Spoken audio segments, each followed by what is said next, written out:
नमस्कार. मी प्रदीप जोशी आणि आपण पाहत आहात प्रदीप जोशी साहित्य. मित्रांनो,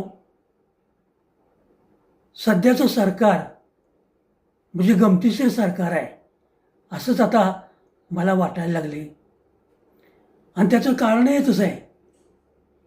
बघा ना, कुठलाही निर्णय घेताना यांची ठाम भूमिका नसतेच.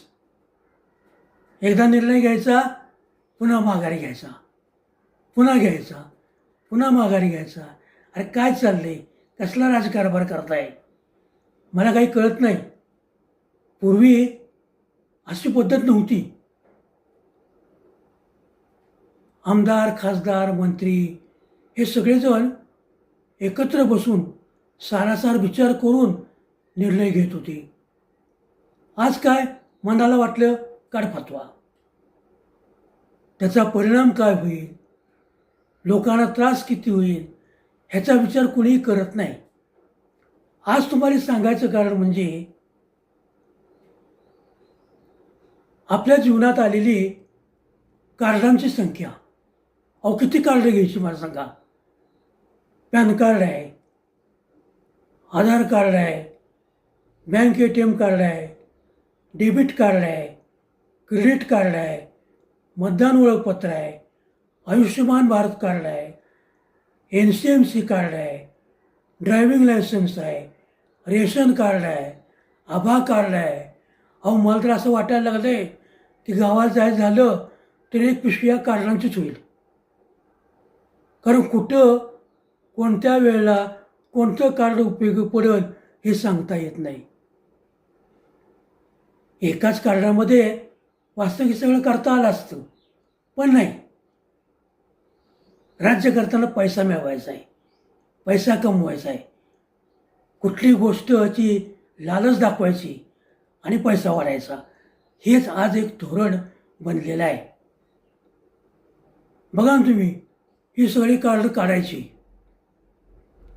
त्यासाठी पैसे भरायचे, 1 वर्षानं पुन्हा रिन्युअल करण्यासाठी पैसे भरायचे आणि उपयोग काय? काही नाही.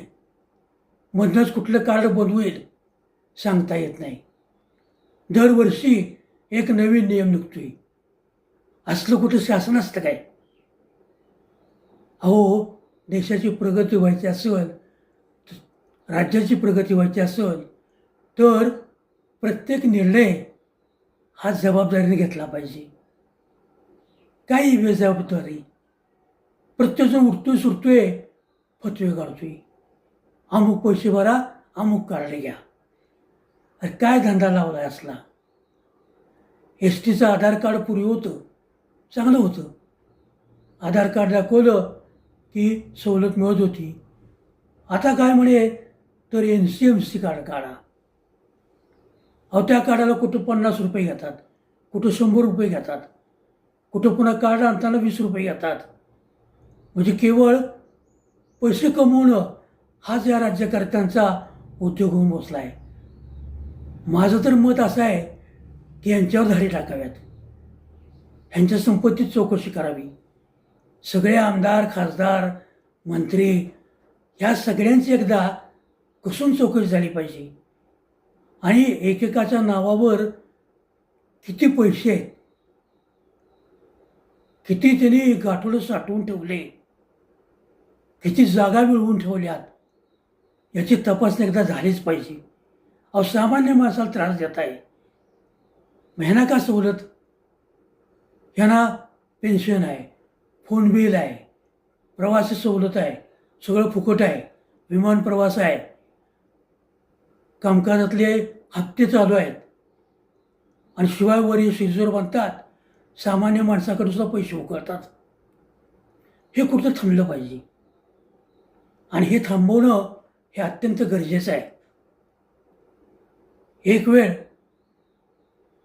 वर्षभर लोकशाही नसली चालेल, अगदी हुकुमशाही असावी, पण या सगळ्यांना एकदा धडा काढला पाहिजे.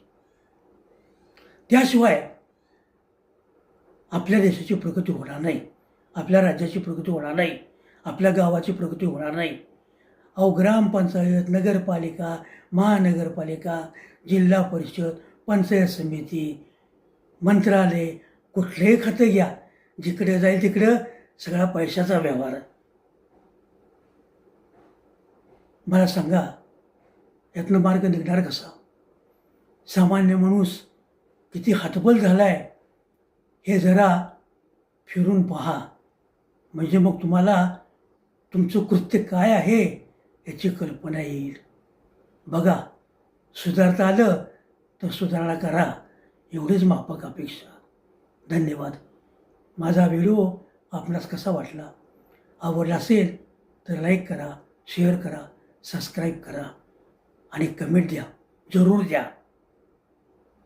तुम्हाला जे काय वाटतंय ना त्या कमेंट तुम्ही द्यायला शिका. आता घाबरण्याचे दिवस संपले. प्रत्येकाला व्यक्ती स्वातंत्र्य आहे आणि त्या व्यक्ती स्वातंत्र्याचा उपयोग करून घ्या.